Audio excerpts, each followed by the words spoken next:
கிடக்கும் மரம் முழுங்கி கவுண்ட ஊரில் மைனருங்க 2 பேரு அடுமொழி 2 இங்கே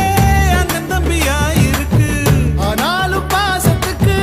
இவங்க தான் விதி விலக்கு அதுக்கும் ஒரு கதை இருக்கு கேளுங்கடா இவங்க கதையதான் வந்தார வாழ வைக்கும் சேரணத்து சீமை இது செவ்வாழ குமரிகள தத்தெடுத்த சொர்க்கம் இது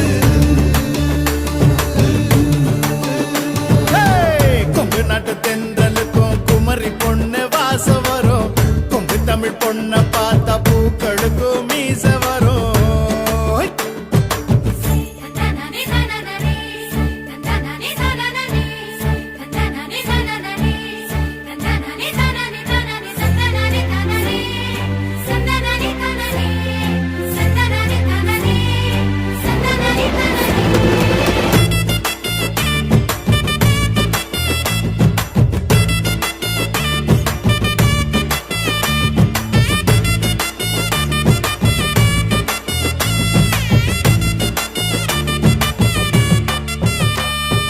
உறவு நிறைஞ்ச குடும்பம் உலகம் அதுல அட